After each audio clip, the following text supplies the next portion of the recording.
सदर सद नक्श, इसको ठंडा करने का तरीका, भले पुराना हो या नया हो, आपने सदर सद को ठंडा करना है।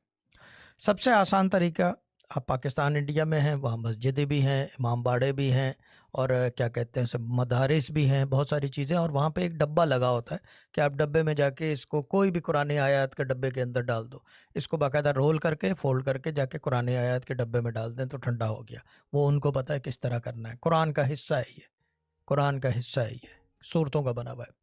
खैर ये हो गया एक तरीका। दूसरा तरीका, पानी में भिगो दें या पानी में डायरेक्टली, अगर कोई साफ़ पाक पानी बहता हुआ हो या जहाँ पे डक्स पॉन्ड इस तरह की चीज़ें हों, उस पानी के अंदर डाल दें।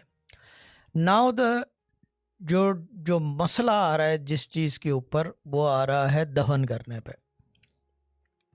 जिंदा चीज़ को कभी भी दफन नहीं किया जाता, जो चीज़ ज़िंदा होती है। जब ये नक्श के बारे में कहा जा रहा है, सद्दर सद का नक्श, ये बामुअक्किल है और ये हाजिर और ज़ाहिर मुअक्किल है। हाजिर उनके लिए जो मददगार जो मदद चाहते हैं इसमें से, और वो मददगार बन के आपके साथ चलेगा।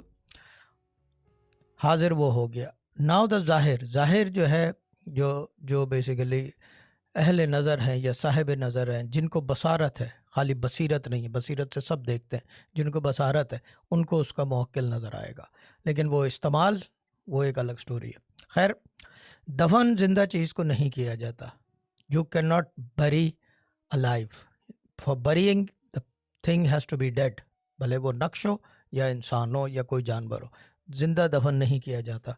अब जो है मामला ये है कि अगर दफन करने की बात आ ही गई है, पानी अवेलेबल नहीं है, उसके लिए किसी प्याले में नक्श को डाल दें, पानी के अंदर भिगो दें एक आध दिन, एक रात के, नरम होके, कागज़ है, डिज़ोल्व हो जाएगा, और उस पानी को किसी थैली में निकाल लें। पूरा प्रोसेस समझाना पड़ेगा क्योंकि यहाँ पे सब ऐसे ही है मेरी तरह। थैली में निकाल लें या किसी डब्बे में डाल लें प्लास्टिक के, और ले आके किसी दरख्त के साथ, घर के अंदर नहीं, घर से बाहर, दरख्त के साथ थोड़ा सा हाथ से ऐसे करके वो पानी और वो कागज़ डाल दें, और ये जब हो जाए इस बात को भूल जाएं। फिर don't even look at that. कोई नुकसान नहीं होता इसको क्या कहते हैं, दफन करने से, पानी में डालने से कोई नुकसान नहीं है। बेअदबी से दूर रहें इससे, क्योंकि बेअदबी जो है कुरान का हिस्सा है, तो अवॉइड दैट। तो बाकी ये कि I think everything else is good.